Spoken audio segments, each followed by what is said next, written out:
अम्बेडकरवाद हरबंस लाल बघण जी का ये किताब है दोस्तों। बहुत सारे लोग आज भी ब्राह्मणवाद या हिंदू धर्म के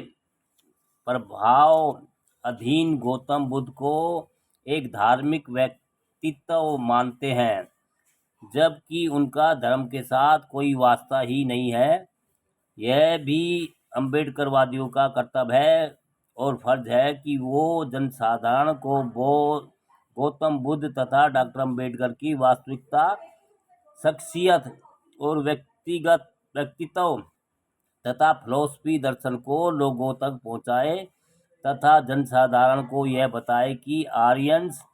हिंदुओं ने बुद्धिज्म को किस तरह धर्म एवं हिंदू धर्म के साथ जोड़कर लोगों को किस तरह गुमराह किया है।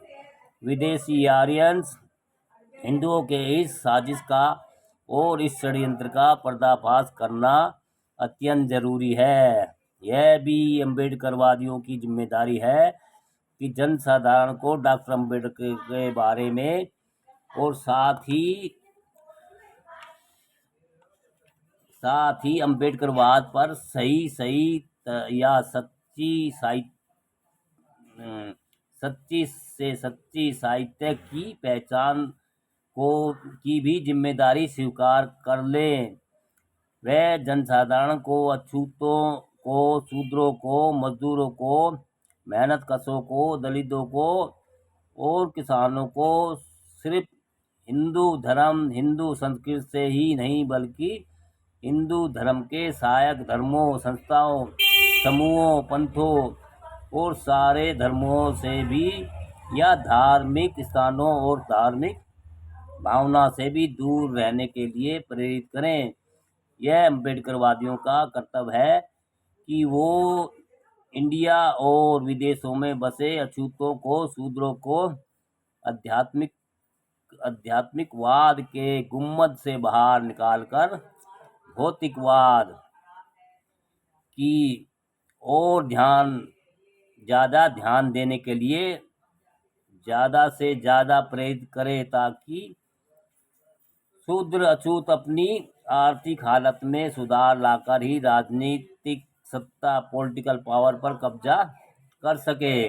अम्बेडकरवादियों का मुख्य मंतव्य या निशाना राजनीतिक सत्ता प्राप्त करना ही है। राजनीतिक सत्ता प्राप्त करने के बाद ही अम्बेडकरवादियों की ओर से अम्बेडकरवाद को सही अर्थों में व्यवहारिक रूप तथा अमली जामा पहनाया जा सकता है। अम्बेडकरवाद तभी राजनीतिक सत्ता पर कब्जा कर सकते हैं जबकि वो ज़्यादा से ज़्यादा जनसमूहों को, ज़्यादा से ज़्यादा जनसाधारण को अपने साथ जोड़ने की कोशिश करे। सिर्फ इंडिया में ही नहीं बल्कि सारे विश्व में अम्बेडकरवाद को स्थापित करने के लिए राजनीतिक सत्ता अपने हाथ में लेना बहुत ही जरूरी है। इंडिया में तथा सारे विश्व में दूसरे देशों में भी राजनीतिक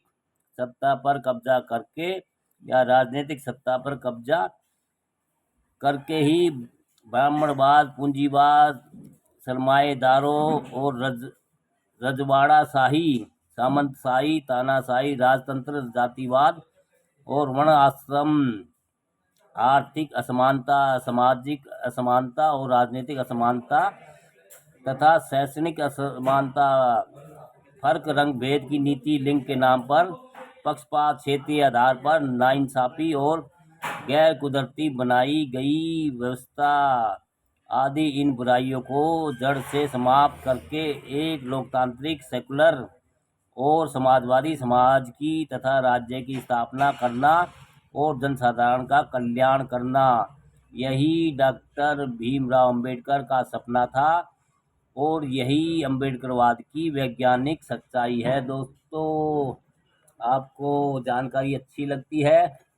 और हमारी वीडियो अगर आप अच्छी लगती है तो दोस्तों लाइक, कमेंट, शेयर भी करते रहिए, हौसला बढ़ाते रहिए। सभी को जय भीम, जय भारत।